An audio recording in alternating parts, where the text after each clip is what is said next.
présenter Eramet en quelques slides. Une société spécialisée dans l'extraction minière et la métallurgie, côté OSBF 120. Un acteur majeur dans son secteur. En quelques chiffres, c'est un peu plus de 10 000 collaborateurs, 5 milliards d'euros de chiffre d'affaires, une présence dans 15 pays et 17 sites miniers industriels. Notre présence, elle est globale, elle est Eramet. La DSI, comment est-ce qu'on vient accompagner le métier? Globalement, la DSI, c'est un peu plus de 200 collaborateurs. On a à peu près 140 projets en cours SI sur les différents sites et au siège, et 150 initiatives, donc de futurs projets SI dans le pipe.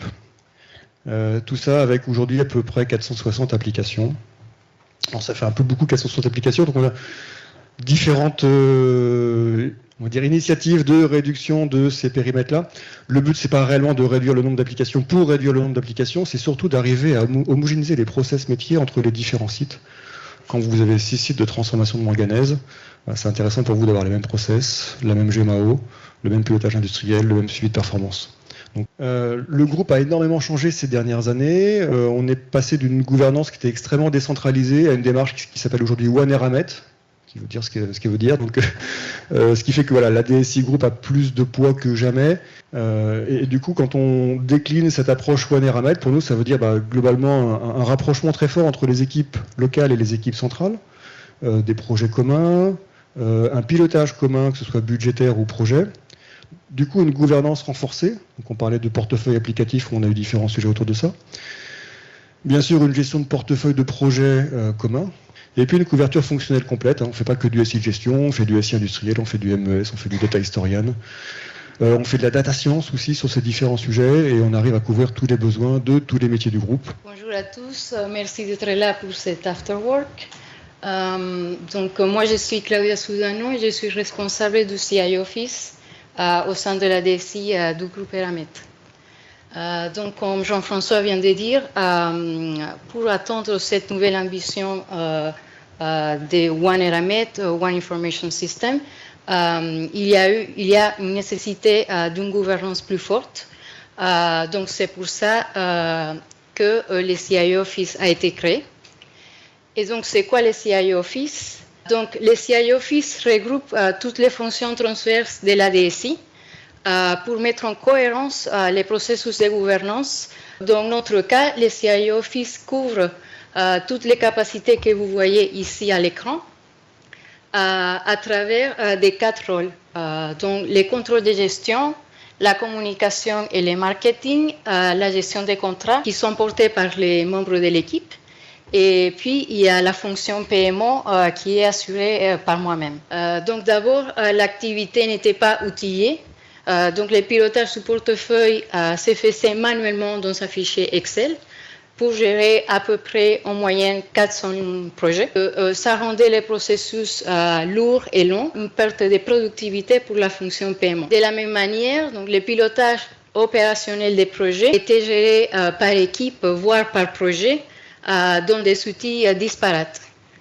Donc de ce fait, nous avions un niveau de maturité très faible au sein des équipes concernant la gestion des projets. On avait un besoin de redéfinir les processus PPM pour aborder l'absence d'un processus de gestion de la demande. Donc, ces processus de gestion de la demande, c'est pour évaluer nos opportunités. Les demandes, on les appelle opportunités. Il nous fallait un outil qui nous permettait de gérer les pilotages opérationnels, mais aussi stratégiques du portefeuille.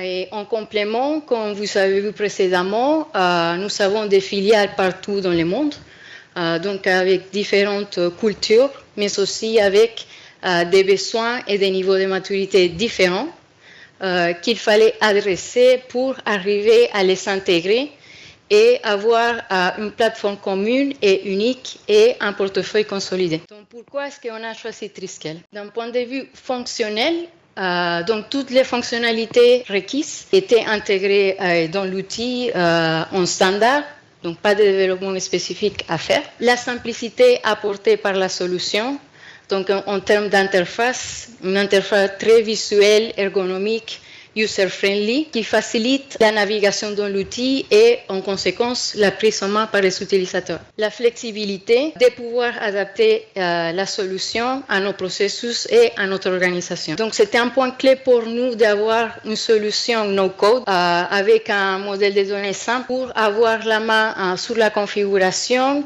et être autonome sur les évolutions fonctionnelles mineures. Et le dernier point de différenciation, c'était la qualité de l'intégrateur. L'intégrateur qui a démontré une maîtrise parfaite de Triskel et en plus pouvait apporter de l'expertise sur les processus de gestion du portefeuille des projets de DSI.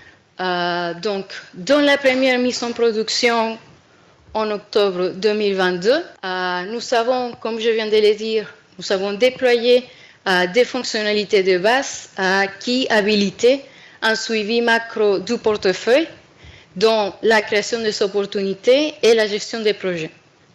Donc, pour la partie création des opportunités, ici, nous avons uniquement habilité la création des opportunités. Pas de cycle de vie, pas de workflow, pas de suivi du processus, parce qu'à ce stade-là, on avait juste besoin de les identifier dans les portefeuilles.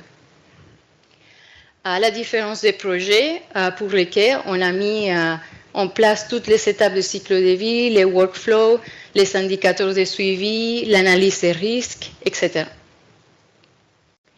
En complément, nous avons aussi déployé pour cette première mise en production l'export des rapports fait sur mesure à utiliser dans les différentes instances de gouvernance.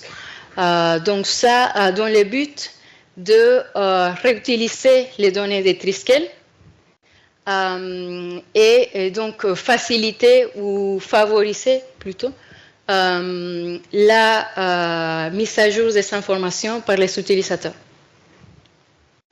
Donc cette première mise en production nous a permis de consolider les portefeuilles 2023 et de le formaliser auprès du COMEX avec des informations précises et fiables. La deuxième mise en production, donc nous avons complété les cycles de vie des opportunités et donc nous avons habilité la gestion, les processus de gestion de la demande, dont le scoring des opportunités et puis les snapshots. Les snapshots, en fait, ils ont été déployés suite aux demandes des utilisateurs de pouvoir prendre des photos des projets dans un instant et de garder l'historique, de pouvoir les archiver et donc avoir l'évolution du projet dans le temps. Cette deuxième mise en production, c'était entre janvier et mars 2023. Et donc, le dernier déploiement, tout récent en septembre, nous avons mis en place la gestion budgétaire pour consolider, pour intégrer en fait, la consolidation du portefeuille avec l'exercice du budget. Donc l'exercice, l'élaboration du budget 2024 a été finalisé et donc nous avons pu construire les portefeuilles et les budgets 2024 en parallèle dans Triskel. Donc je voulais mettre en avant le travail qui a été fait pour notre scoring des opportunités. C'est la fonctionnalité la plus complexe qu'on a déployée en termes de paramétrage. Donc il s'agit d'une matrice qui est sous Excel avec des macros composée par 58 critères qui fait des calculs pondérés et qui calcule un score global de la valeur métier de l'opportunité et un score global des risques. Donc c'est un outil conçu par les Gartner que nous avons adopté pour évaluer nos opportunités. L'intégrer complètement dans Triskel sans faire aucun développement spécifique. Donc dans les points positifs, donc ce type de solution et aussi la méthodologie employée par l'intégrateur ISIS nous a permis de challenger et d'affiner les processus déployés. Donc tout simplement, en se posant les bonnes questions, qui fait quoi, qui a le droit de faire telle ou telle action.